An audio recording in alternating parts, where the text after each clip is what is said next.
I've done it for the most part of my life, but then I took a break. Once an actress, you're always an actress, and you will feel that bugso, may spark.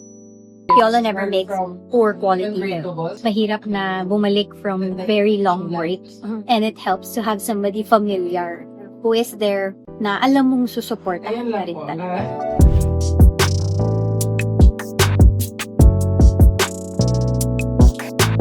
I didn't really expect this. This came na wala ako talagang notion. I didn't even plan on like coming back on the big screen or kahit TV. Wala akong plan. Oh, what made you say yes? Kasi ganito yung nagsimula. When I was watching Gomburza, that was last year, right? Lasas. Last. Okay. When I was watching that, dun ko lang ulit na feel na gusto ko pang umarte. Oh. Prior to that, wala na. Pero I didn't really want to come back or anything. Not because I don't like it or what, no. Pero parang I'm just really focused on being a mom. Of course. And I just really love my privacy and my private life pa. So, kala ko parang okay na ako doon. But I guess when you're once an actress, you're always an actress. And you will feel that bugso ba in your, may spark. May mga ganong projects na feeling mo, may spark siya talaga. May factor din na in-accept mo yung project because of YOLO? Oh yeah, oo. Well, one is that my husband was right in saying that Piolo never makes poor quality films. Parang, oo nga no, pag tinignan mo yung record niya in the past few films that he's made, these are really high caliber films. And yun yung isa sa mga, okay, one box tick na yun for me. This must be a good project for him to consider it.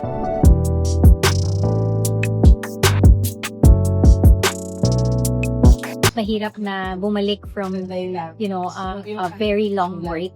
And it helps to have somebody familiar who is there na alam mong susuportahan ka rin talaga. On the whole, ang talagang nilook forward ko is like the overall feeling of what does it feel like working like this again? Because I haven't done it in a while. I've done it for the most part of my life, but then I took a break. So parang, hindi ko alam, ano na ba yung feeling pag umaarte ka, pag may camera and all that.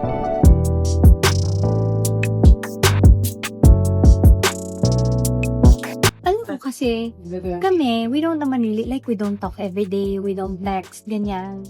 We don't really like keep in touch that way. But I feel like because we've been so close in the past, it's just like when you see each other again, Manila Times. kapatid. Alam mo yun? The story You've known somebody all your life. 1969. Ganun yung feeling ko ng relationship na meron ako sa kanya. Grabe, ito nakakatuwa kasi yung last viral video mo tungkol sa inyong dalawa rin. Napag-usapan, oo, yung sabi mo hindi mo alam kung anong label nyo. Kaya nakakatawa. Parang us from the audience, we're picking up from that. Tanungin natin siya. No? Hindi, joke lang.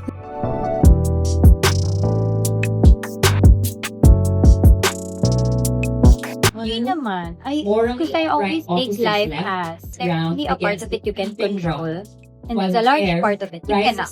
I take it as ganun lang. Around them. Yung meron kami Officers dapat. like Life Ojeda, life goes on. Taguyunon.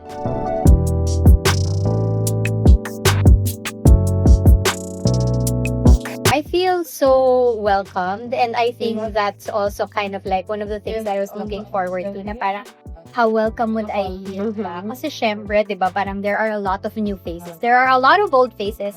People I've worked with already from before. Pero syempre, yung mga bagay, parang, do they know me? Or do they not know me? Alam mo, I don't know how to I used to be an actress before, ganyan. So, I'm just so excited about this new thing in my life. Will this be first of many? That is something that I can't answer. Okay. I want to just focus on what I have now. And let's see if in the process I will fall in love with that Oliver again and want to do some more. Or maybe not. Open ako sa pareho. Basta, lagi ko lang naman sinasabi. Basta hindi masisira yung buhay pamilya ko. Na matitip ko pa rin yung meron ako sa private life.